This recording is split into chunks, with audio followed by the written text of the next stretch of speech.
Magpupulag-pulagan ka na lamang ba? Magtutulog-tulugan, gumising ka. Ito na ang oras para lumaban. Huwag kang umatras pag nasa katwiran. Panatilihing bukas ang isipan. Katotohanan ang ating sandigan. Sa kadiliman, huwag matatakot. Pagkat liwanag ang siyang babalot sa ating bayang Pilipinas. Sa ating bayang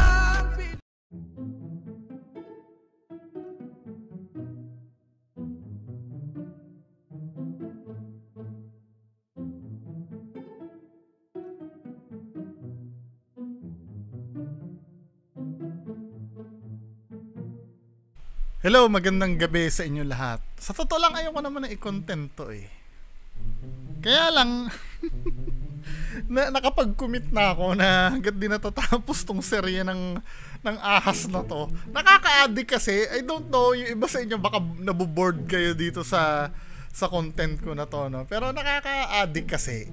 Diba? Thrilling itong ginagawa ni 88. Although na minsan nakakabwisit, no? Oy, shoutout muna sa lahat. Shoutout RVS, Sir El Jaco, Sir Bax Ayan, Ma'am Lenny Gonzales, Sir Mon TV, lagi ko nakakalimutan, Mr. Yossi, tsaka Squeaky Pickles. Hello. Good evening. At sa mga iba pa pong nanonood dyan, shoutout po sa inyo mga mamang sir. So, ipi-play na natin to video na to. Nag-alarm. Okay. Play na natin tong video na to.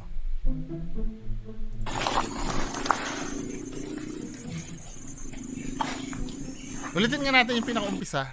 iiwan natin yung kanyesa. So this time, 'di ba, camera iniwan ko sa butas, taong ahas pumunta na sa hukay. O tingnan nga natin 'to. Dito ako sa Iniwan niya na daw. Mukhang sinusunod ni 88 yung advice natin, ano? Sinusunod ni 88 yung advice natin.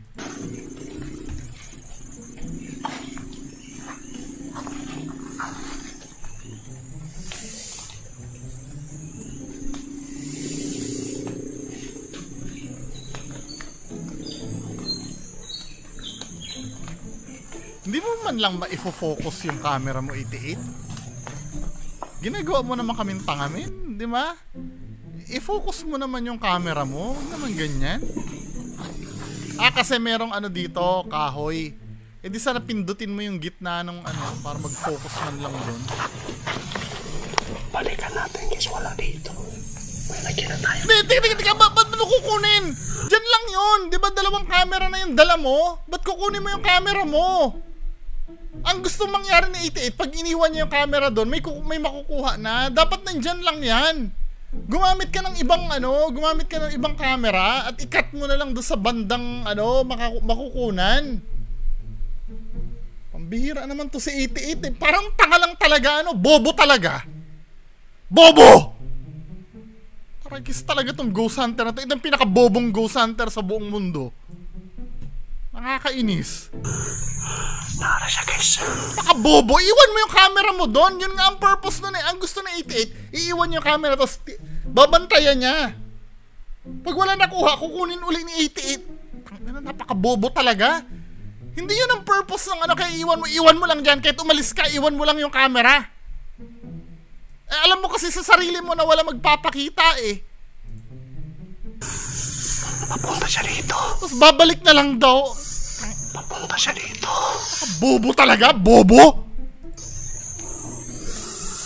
Hihintay natin ito. Hindi matatago tayo. Hindi, iwan mo yung camera doon. Tapos ngayon may gagalaw na. Iwan. Kahit man na magtago ka dyan, ibang camera yung dala-dala mo. Diba? Pero yung camera, iwan mo lang doon. Tapos bigla may gagalaw na ganyan. Diba? Mga bobo tanga-tanga may gagalaw biglang ganyan nung kinuha niya na yung camera.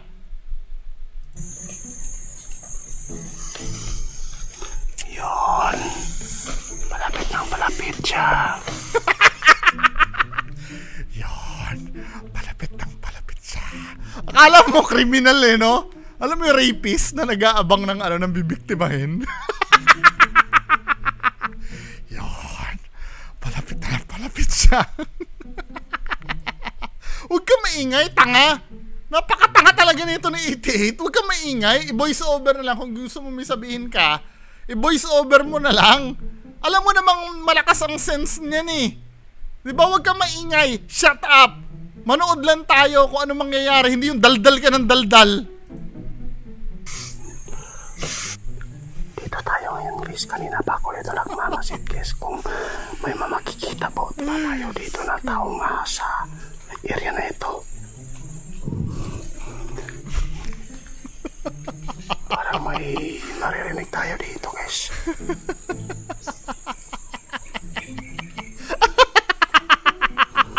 Ito yung lagusan guys, kung saan po natin nakikita at dito ko pinagtataga yung katawan po niya. Napakalaki po yung mga himbis. Bumalik po siya doon. Nagtataka ako kung bakit po bigla siyang mawawala dito. Ay naku, 88.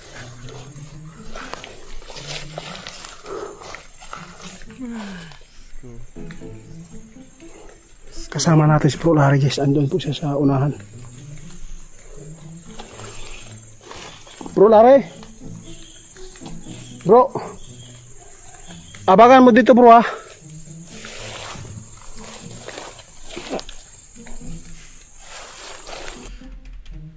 Baka mamaya wow mali na naman to men ha.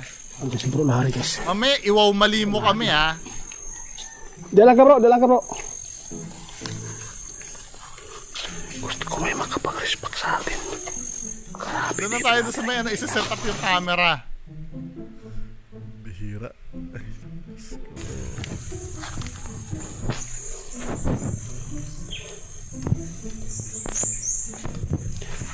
Ilalagay ko dito guys yung cellphone na pupunta ako sa Polari. Hindi lang ako maingay ha.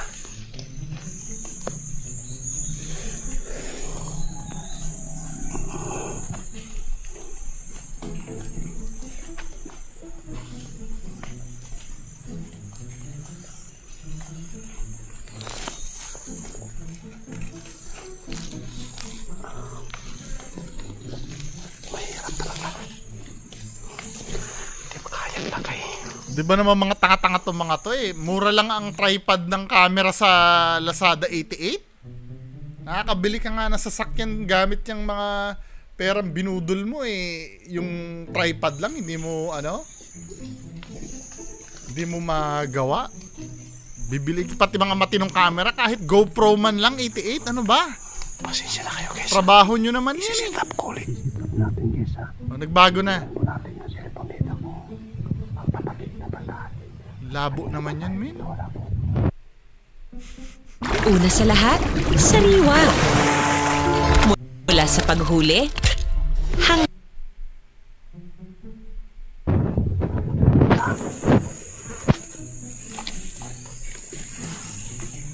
Ano ito parang tubo na to? Hindi mapakali si 88 kung paano niya si-set up yung...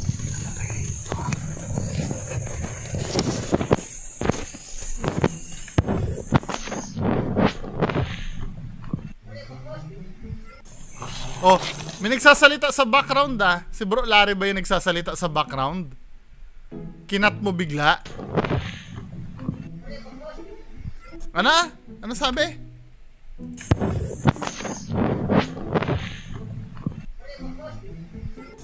Mag-gets yung yung sinasabi. Iiwan natin yung kwan guys ha. Dito ako sa bahay.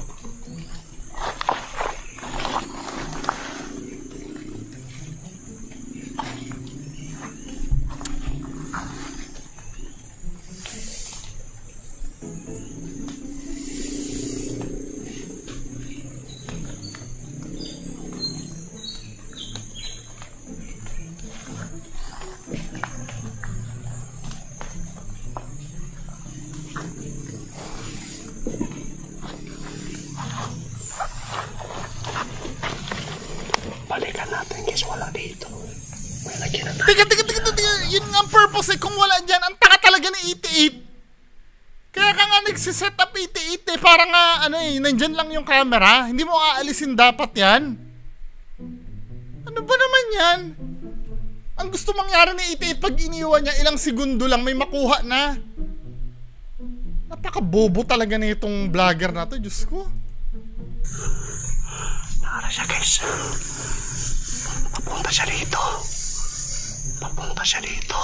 Parang rapist, ano? Hihintay natin dito. Hindi matatakot tayo. Dapat iniwan mo yung camera doon, nakikita mo na pala eh. Iniwan mo na dapat doon, ay dahil doon din sa butas pupunta yon kung totoo man yan. Yun. Palapit ng palapit siya. Rapist to eh. Di ba? Tunog rapist eh, no? Hindi ko sinasabi rapist 88 eh, no? Pero tunog rapist. Pero bobong vlogger. Di ba? Magsiset up ng camera, kukunin din. Atras tayo, guys. Para papunta siya dito sa may butas. Papunta siya dito. Di iwanan mo. Kung papunta sa butas yan 88, dapat hindi mo kinuha yung camera. Makikita natin na papasok ng butas yan. Ano ba? Diyos ko naman talaga to.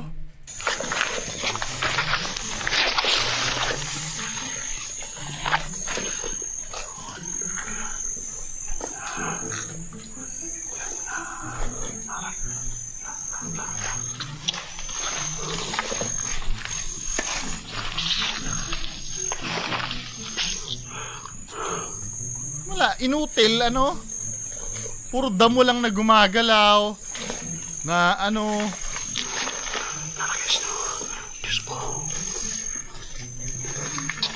Huwag kang maingay at ano... Huwag kang galaw ng galaw, huwag kang maingay dahil ang ang hinahunting mo predator. Huwag tatanga-tanga. Nyeta.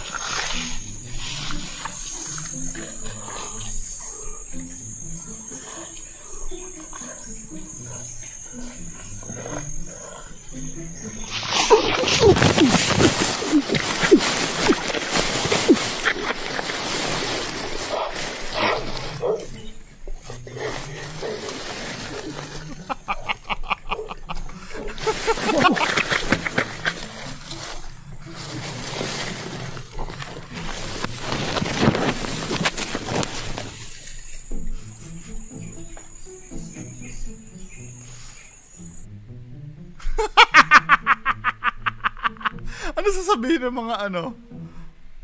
So, just kung gusto mong makuha na ng video ng taong as, pagtiyagaan mong yes, tama, di ba? Nahahalata ng mga, ano mo yung kagaguhan mo 88 eh. Ayan o, ang sabing ganon ni Irene Tabalda. Suggestion lang, kung gusto mong makuhanan talaga ng video ang taong ahas, pagtiyagaan mong i-focus ang camera ng matagal, nang hindi ka kilos ng kilos. Yes, exactly! Diba, supporter mo, naiintindihan yung point ko eh. Diba, ang gusto mo kasing mangyari, instant. Diyos ko naman, 88. I-focus ang camera, yung hindi ka nagkilos ng kilos o galaw ng galaw kasi nararamdaman ka niya kapag kumikilos ka. Sensitive kasi sila sa sounds. Hangin, amoy at gumagalaw na bagay kaya di mo siya makuna ng video. Umalis siya agad kasi nararamdaman ka niya. Be patient. Habaan mo ang pasensya mo.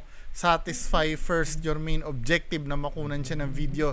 Hindi ang init ng ulo o bugso ng damdamin mo. Ma'am Irene, peke nga yan. Kaya nga hindi niya magagawa. Kung tutuusin nga lang, mas madaling gawin yun eh. Yung i-focus mo lang yung ano. Ito 88 ha. Common sense ang gagamitin mo. Ang sasabihin mo naman, hindi, mabuboring ang tao pagka tinutok. Eh di mamaya, pagka nakunan nyo yung ano, nakunan nyo yung taong ahas, yung mismong part lang na nakunan siya ng video lang ang i-upload mo. Huwag yung buong ano, huwag yung buong oras na hinahanap mo siya. Halimbawa, i-set up mo ano, ito, nagsasalita ako as if totoo. Alam ko naman ka-bullshitan yan eh. Diba? Alam ko naman kapekean yan eh. Pero kung sasakyan natin ang gusto ni 88, madali lang naman na i-set up mo yung camera doon, 'di ba? Itali mo sa puno or kung anong gusto mong gawin. May mga cellphone holder naman eh na itututok mo lang doon sa butas. Diba? Iwanan mo naka-play yun hanggang maubos yung memory nun. Ngayon, balikan mo. Tapos iscan mo. Pag may nakita kang pumasok doon sa butas, yun lang ang i-upload mo. Diba? Pero alam ko, tinatalinuhan na ng mga supporter mo yung mga sinasabi niya sa'yo. Ayaw mo lang talaga makinig dahil hindi naman talaga totoo yung ginagawa mo.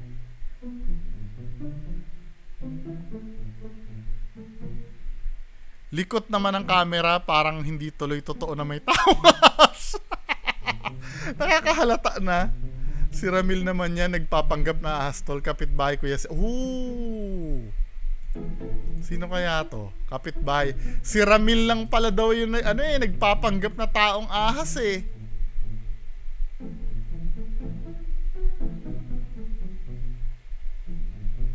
Kapitbahay pala si 88 eh.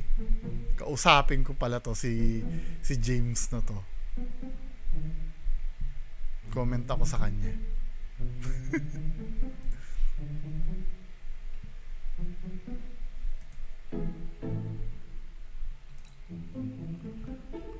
Kapitbahay. Matanda na yan.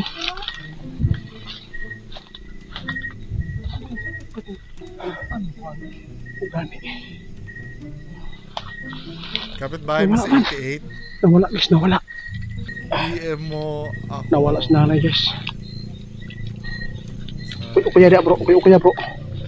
Nay, bawa ka nay. Ay nagkumpiyansa, malaki si nanay na. Tingnan natin ha. Doble ingat po ang team ninyo. May tiwala ako sa inyong kakayahan. But syempre, andun pa rin ang dasal ng Panginoon. Diyos ko, bobo din ito nung ano. Tapos si Ma'am Sally White, sabing ganon, I hope it goes well according to the plan. Tayo na, bobo din, naniwala din kay 88.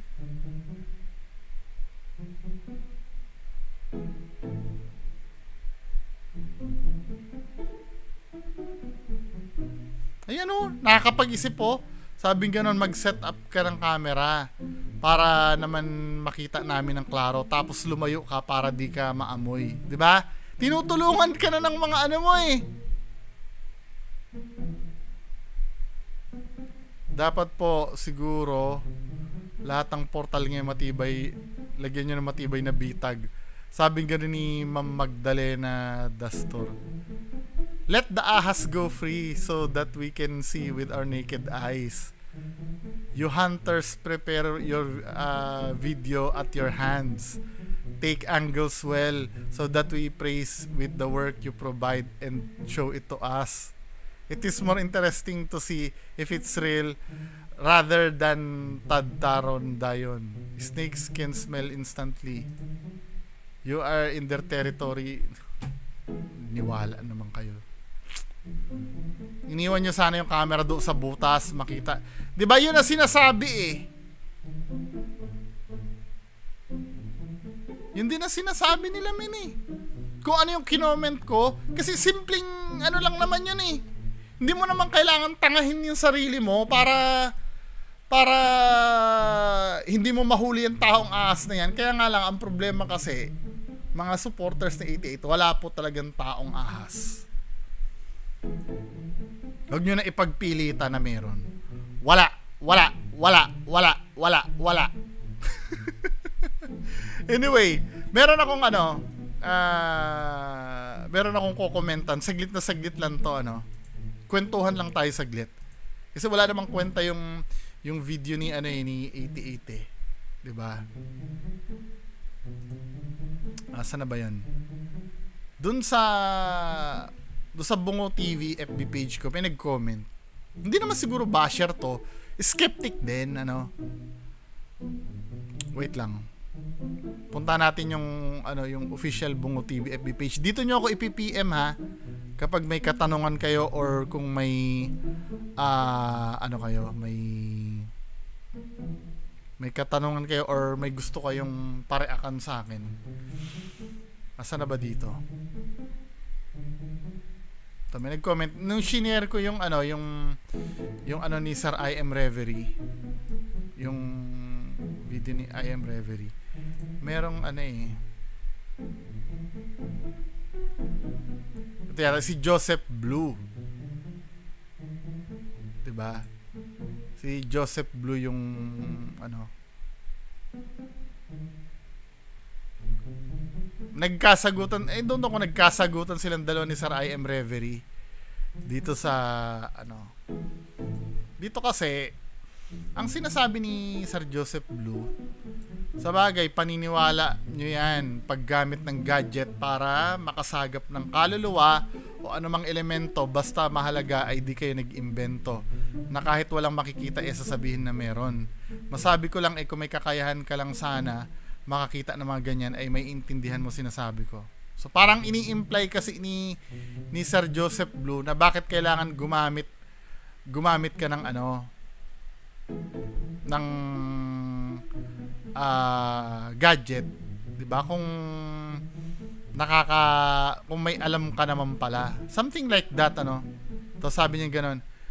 Pasensya na sir ha, pero may karanasan ka na ba na nakita ng totoong kaluluwa, aswang at engkanto? Ayos lang kahit isang beses. Pero yung totoo lang at walang kasinungalingan. Saka bakit gumagamit kayo ng gadget tulad sa EMF kuno? Malaking kalokohan kasi yan eh. Dahil hindi naman napag-aaralan ang kaluluwa, aswang at mga engkanto. No! Pinag-aaralan po ng science ang ano, paranormal, sir. Ito ha, kasi ang argumento kasi ni sir, bakit kailangan gumamit ng mga gadget at EMF ano?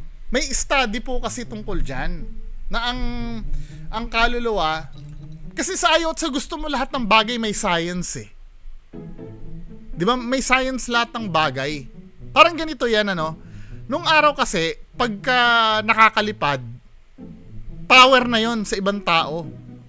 Kasi wala namang bagay na nakakalipad, pero eventually natutunan ng mga humans gumawa ng eroplano.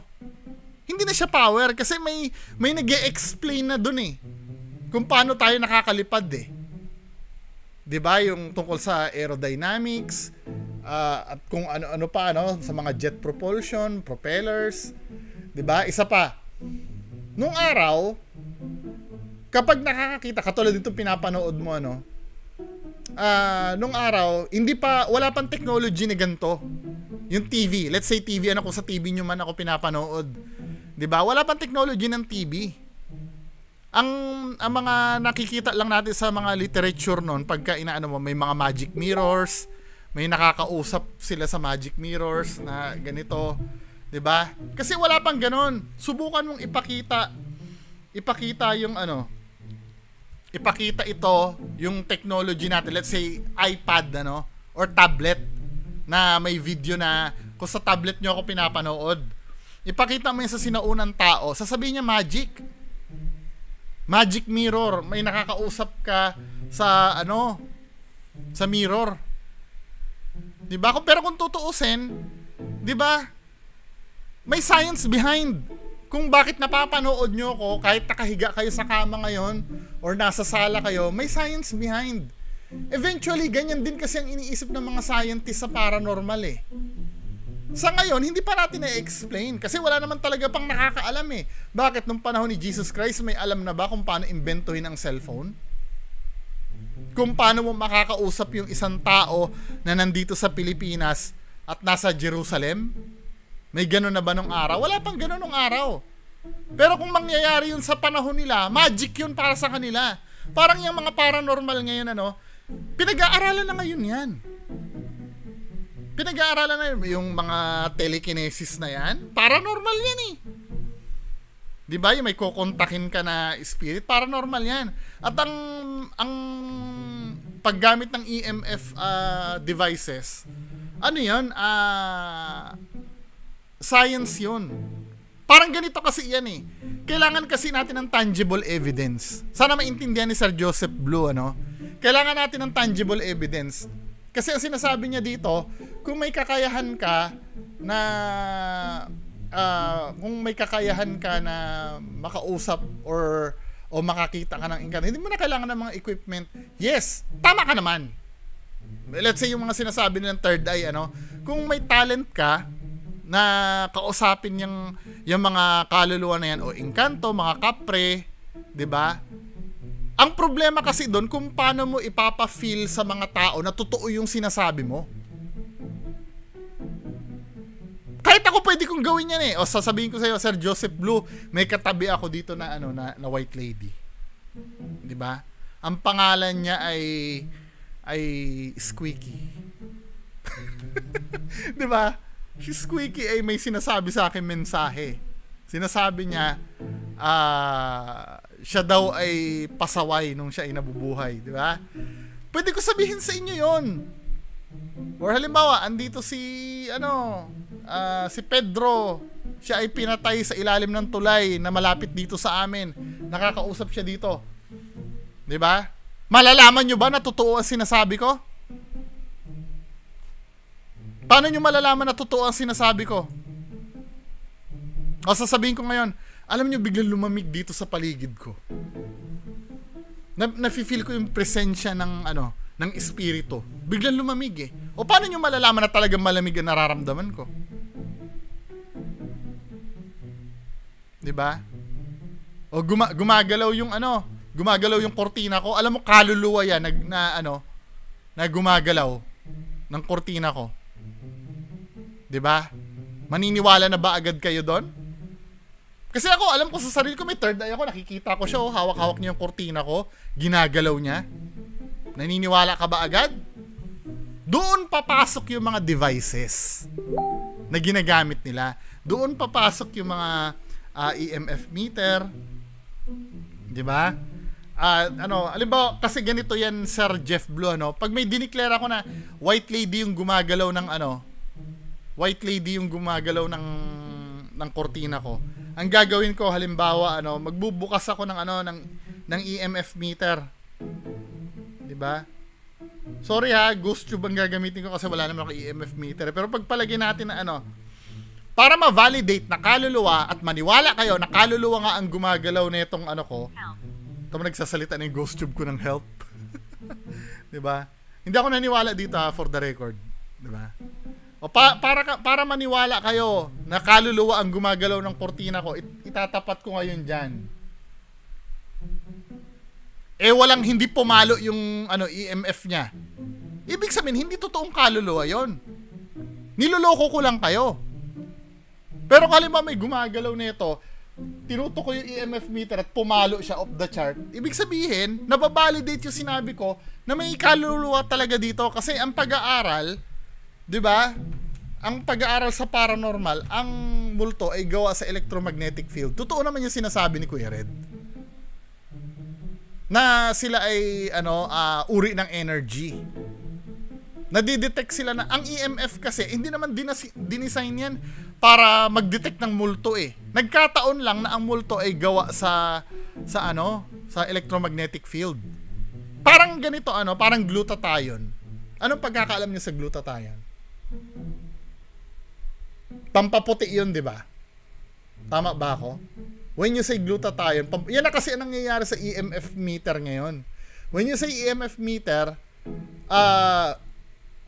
pang-detect na ng multo. Agad ang iniisip ng tao. Pero may totoong purpose ang EMF meter.